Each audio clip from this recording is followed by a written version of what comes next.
Bienvenidos a Liderando el Camino con Jesús. Le habla el hermano José Díaz y seguimos avanzando en la serie en la epístola a los Romanos y nos encontramos en el capítulo número 8, versículos del 14 al 17. Y el tema que tenemos para este mensaje es que el Espíritu nos confirma nuestra identidad. Así que comencemos con el mensaje. Bienvenidos nuevamente a Liderando el Camino con Jesús y seguimos avanzando en la serie la epístola a los Romanos y nos encontramos en el capítulo número 8 y vamos a estar considerando los versículos 14 al 17. Y el título que le di al mensaje es: el Espíritu confirma nuestra identidad como hijos adoptivos de Dios.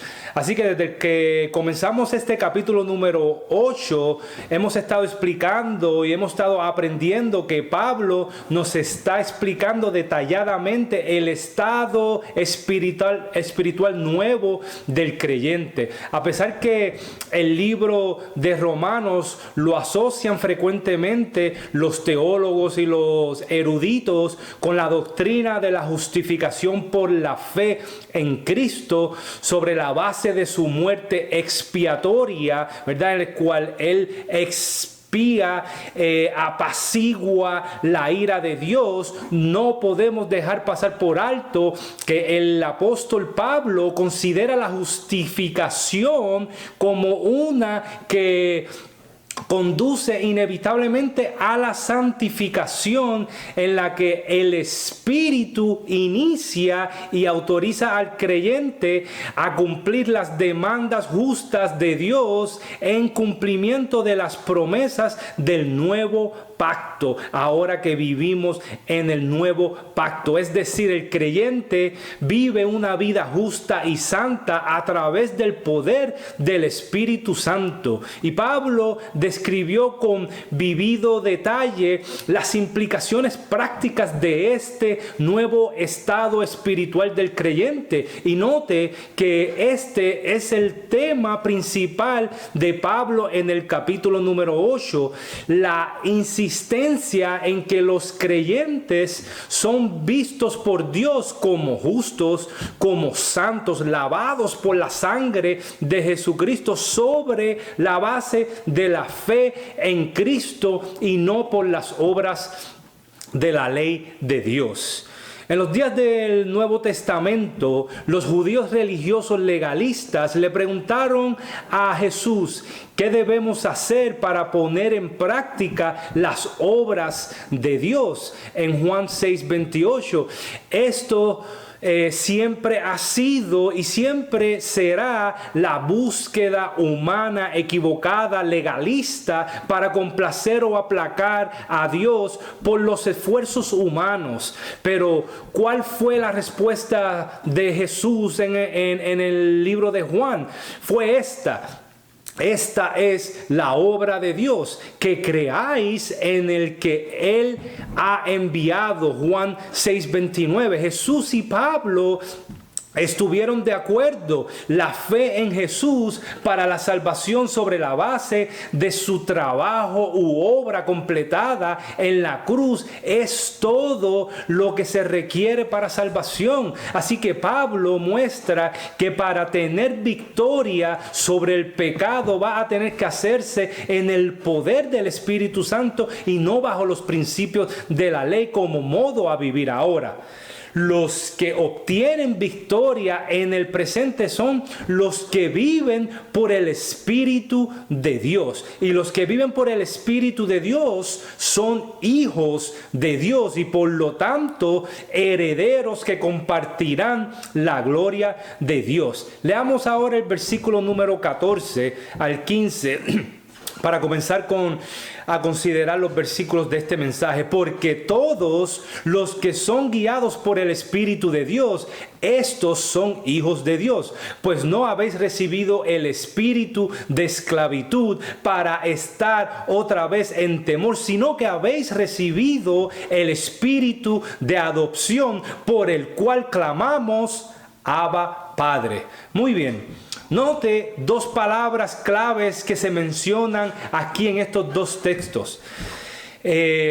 Somos hijos de Dios, se menciona en el versículo 14, y tenemos una relación con Dios a través del Espíritu porque nos adopta en el versículo 15. Ahora, la palabra hijos de Dios necesita nuestra atención por unos momentos. Note que en la primera parte del versículo 14 dice que todos los hijos de Dios son guiados por el Espíritu de Dios. Así de caballeroso es nuestro Dios. El texto no dice en ninguna manera que Él nos empuja, que Él nos obliga, que Él nos grita, que nos amenaza, que está ahí al pendiente de nosotros con un látigo, sino que con una dulce voz y amorosa voz dice que nos guía. Recuerde cuando nuestro Señor y Salvador Jesucristo hablaba de la seguridad y la protección de sus ovejas. ¿Se acuerda esa historia? Jesús dejó bien en claro que sus ovejas no son forzadas o obligadas a realizar su voluntad o la del Padre. Leemos según San Juan en el capítulo número 10, versículos 27 al 30, que dice: mis ovejas oyen mi voz y yo las conozco y las obligo y las empujo y las maltrato. No, dice, y me siguen y yo les doy vida eterna y no perecerán jamás, ni nadie las arrebatará de mi mano. Mi Padre que me las dio es mayor que todos y nadie las puede arrebatar de la mano de mi Padre. Yo y el Padre uno somos, es decir, todos los creyentes están protegidos, están asegurados por Cristo. Jesucristo promete aquí que no perecerán jamás, que ni nadie puede arrebatar sus ovejas de sus manos. Diciéndolo de otra manera, tiene que existir un ser espiritual más superior, mucho más fuerte y poderoso que Dios, para poder abrirle las manos a Dios y arrebatar a un creyente de sus manos. Por esta razón es imposible que un cristiano pierda su salvación, porque si la salvación y la santificación dependiera de nosotros, fracasaremos, ya que nunca podríamos hacer lo suficiente para vencer nuestra naturaleza pecaminosa o enmendar nuestros pecados. No podemos pagarlo, no tenemos suficiente tiempo o suficientes obras de justicia para poder ganarnos el cielo. Mi amado oyente, estas son noticias maravillosas. Jesús, el Dios hombre, no solo murió en una muerte perfecta y expiatoria del pecado, sino que vivió una vida perfecta y sin pecado. En un maravilloso intercambio, la vida y la muerte de Jesús se atribuyen a la cuenta de aquellos creyentes que confían e imponen su fe exclusivamente en la obra de Jesucristo. Él hizo que aquel que no conocía el pecado sea pecado por nosotros, para que podamos llegar a ser la justicia de Dios en él. 2 de Corintios 5:21. Y aquellos que no escuchan la palabra de Dios, déjeme decirle que no son hijos de Dios. Lamentablemente es una verdad real, es una verdad presente y es una verdad que esas personas y todos tenemos que aceptar, porque no son ovejas de Cristo y están luchando contra el evangelio. Todo ser humano es creado por Dios y eso es una verdad y una realidad, pero no todos somos hijos legítimos, hijos adoptados de Dios, porque no creen en su palabra, porque dice, porque no sois de mis ovejas, dice Jesucristo, porque mis ovejas oyen mi voz y yo las conozco y ellas me siguen. Finalmente, la palabra hijos de Dios demuestra que la justificación se relaciona no con la naturaleza moral del creyente, sino con la posición ante Dios. Pues no habéis recibido el espíritu de esclavitud para estar otra vez en temor, sino que habéis recibido el espíritu de adopción por el cual clamamos: Abba, Padre, dice el versículo 15. Nuevamente Pablo está declarando que nosotros, los que tenemos al Espíritu, no andamos en una condición de temor o de desalentado y con tristeza y derrotado por nuestro estado espiritual. Mi amigo oyente, usted debe de estar lleno de alegría, usted debe estar lleno de gozo. Ahora ha sido adoptado por Dios, y esto es un término legal que se lleva a cabo a través de una acción legal en donde una persona es tomada y recibida en una familia que usualmente no tiene una relación con esta persona. Y en las leyes romanas, esta persona adoptada legalmente tiene los derechos y privilegios de un hijo legítimo. Y de acuerdo a la cultura romana, este hijo adoptado viene a sustituir al hijo, al primogénito o al hijo legítimo, y debe de ser reemplazado por uno que tiene las habilidades y las cualidades que carecía el hijo legítimo. Y como resultado, esa deuda que tenía este hijo adoptado, sea la que fuera, se paga por completo y es pagada por el padre que adoptó a este hijo. Y esta es otra manera de decir cómo somos justificados por la fe, porque Jesucristo pagó nuestra deuda. Así ahora este hijo que es adoptado es heredero de todos los bienes del Padre, y esto es una hermosa ilustración. Ahora, la palabra Abba, que menciona el versículo 15, ha sido traducida con todo respeto como mi papacito, como mi papá. Sin embargo, mi amigo oyente, esta traducción no cumple cabalmente con el verdadero significado de una relación íntima que tiene un hijo de Dios con su Padre Celestial, con Dios mismo. Además, uno no se expresa así de Dios de una manera muy confianzuda como algunas personas lo hacen: el cheíto, el viejito de allá arriba, el Señor que me mira.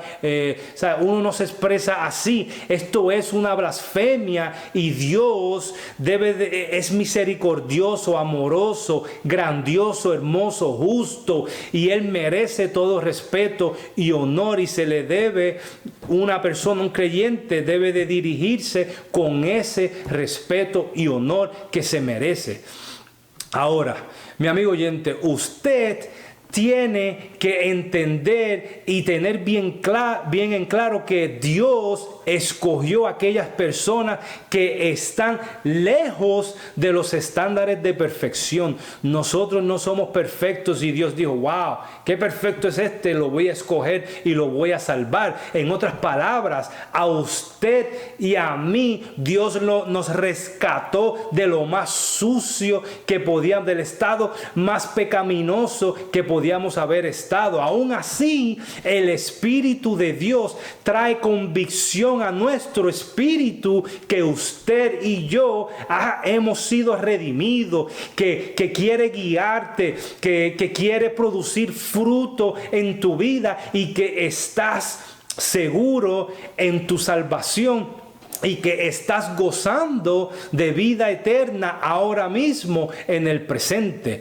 Pero el Espíritu de Dios no se limita a esto solamente, y va mucho más allá, y lo hace, dice versículo 15, llorar, y lo hace clamar o gemir: Abba, Padre, ¿verdad? Que lo hace clamar en lo más profundo de su corazón por el agradecimiento de la adopción, por la salvación, exclusivamente por la fe en Cristo Jesús. Ahora, acordémonos cómo Pablo abrió este capítulo número 8, que dice: ahora pues ninguna condenación hay para los que están en Cristo. Mi amado oyente, este es un capítulo, si vemos, de no condenación. Si usted puso su fe en la obra completada de Jesucristo, déjeme decirle que no está bajo condenación ahorita en el presente y todos los días. Pablo comienza así abriendo este capítulo número 8 y también termina el capítulo número 8 de esta misma manera en el versículo 34, que dice: ¿quién es el que condenará? Está haciendo esta pregunta. No hay nadie que pueda condenar a los creyentes. Cristo es el que murió, más aún el que también resucitó, el que además está a la diestra de Dios, el que también intercede por nosotros. Es decir, no hay quien condene al creyente absolutamente. Ya no hay quien venga a la Corte Suprema de Dios que pueda condenar al cristiano. Vuelvo y repito, este es un capítulo sin condenación, y con eso quiere decir que nunca más un creyente será finalmente castigado por nuestros pecados. Nunca tendremos que pagar la pena por el pecado. Ya ha sido, mi amado oyente, pagada por Jesucristo, por nuestro Señor y Salvador, y así estamos bajo un estado de no condenación. Por eso dice: ninguna condenación para los que están en Cristo. Pero ¿por qué? Bueno, porque habéis recibido, dice, el espíritu de adopción, por el cual clamamos: Abba, Padre. Ya somos de la familia de Dios, y si Dios nos hizo hijos adoptivos, no existe otra corte suprema o superior a la corte de Dios que pueda acusarnos de nuestros pecados. Él ha establecido nuestro derecho a estar en su presencia y a pagar nuestra deuda de pecado, y también a heredar las posesiones de su reino. Note que no existe otra corte suprema, y el veredicto de Dios Padre como juez supremo del universo es que no estamos bajo con ninguna condenación, porque somos hijos adoptivos de Dios. Y si Dios lo dice, es lo que importa, y nada más. Ponga toda su confianza, certeza y fe en esta verdad, y verá cómo Dios lo llevará de victoria en victoria todos los días. ¿Cuál verdad? Bueno, la aseguranza de nuestra salvación, de que es absolutamente usted salvo, es absolutamente un ministro y un siervo de Dios, y esto a través del ministerio, y es responsabilidad del Espíritu Santo. Por eso dice: el Espíritu nos trae convicción, y el Espíritu es quien nos hace hijos adoptivos. ¿Y cómo sabemos esto? Bien, continuemos para leer el versículo número 16, que dice: el Espíritu mismo da testimonio a nuestro espíritu de que somos hijos de Dios. Es decir, el ministerio del Espíritu Santo es dar testimonio a nuestros corazones de estas verdades de la palabra de Dios. Él es responsable de llevarlo de un nivel de gloria al próximo nivel de gloria, al próximo nivel de gloria y al próximo nivel de gloria. Ahora leamos el versículo 17 y dice: y si hijos, también herederos, herederos de Dios y coherederos con Cristo, y si es que padecemos juntamente con Él, para que juntamente con Él seamos glorificados. Pablo definitivamente está presentando el panorama de ser hijos de Dios y las consecuencias que vamos a llevar. Es decir, nos cuenta el costo de ser un hijo heredero del trono de gracia, ser un hijo de Dios y coheredero con Cristo. La pregunta no es si es que vamos a padecer, sino que es una realidad que vamos a padecer, que vamos a sufrir, que vamos a tener oposición, que vamos a ser calumniados, que vamos a ser perseguidos y que va a ser vituperado por Cristo hasta la muerte. Jesucristo mismo nos dio el ejemplo claro con su vida aquí en la tierra. Su ejemplo definitivamente es contraproducente con cualquier evangelio de prosperidad y de riqueza. Déjeme presentarle el panorama, déjeme ilustrar este panorama que es realmente bíblico de la vida de Jesús. Primeramente, durante su nacimiento no hubo cuarto o cualquier tipo de alojamiento en ningún lugar del mundo para que María pudiera concebir a Jesús. Lucas 2:7 dice: y dio a luz a su hijo primogénito y lo envolvió en pañales y lo acostó en un pesebre, porque no había lugar para ellos en el mesón. Tampoco tuvo una casa o una cama permanente donde podía descansar. Mateo 8:20 dice: y Jesús les dijo: las zorras tienen cavernas y las aves del cielo nidos, mas el Hijo del Hombre no tiene donde recueste su cabeza.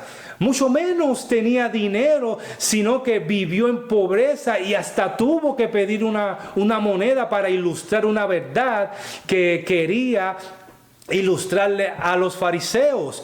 En Lucas 20 del 23 al 24 dice: pero Jesús, dándose cuenta de sus malas intenciones, replicó: muéstreme una moneda romana. Y camino a Jerusalén, si se acuerdan, en esa entrada triunfal hasta tuvo que pedir un burro prestado. En Marcos 11:1 al 3, Jesús envió 2 de sus discípulos y les dijo: id a la aldea que está enfrente de vosotros, y luego que entréis en ella hallaréis un ponillo atado, en el cual ningún hombre ha montado. Desatadlo y traedlo. Y si alguien os dijere: ¿por qué hacéis eso?, decid que el Señor lo necesita y que luego lo devolverá. Y finalmente, hasta en el día de su muerte, tuvo que ser sepultado en una tumba prestada por José de Arimatea, porque no había donde sepultarlo. En Mateo 27,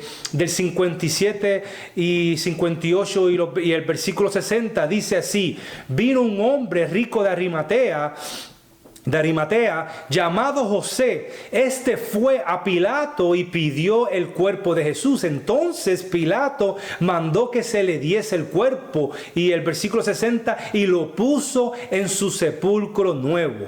Y Romanos 8:36 dice que somos nosotros ahora contados como ovejas de matadero. Mateo 10:16 dice: mirad, yo os envío como ovejas en medio de lobos. Así que vemos claramente a través de la vida de Jesús, a través de la Biblia y a través de los apóstoles, que vamos a padecer en este mundo al igual que Jesús padeció. Sin embargo, mi amado oyente, le tengo buenas noticias. estas cosas os he hablado para que en mí tengáis paz. En el mundo tendréis aflicciones, pero confiad, yo he vencido al mundo. Juan 16:33. Para que juntamente con él seamos glorificados.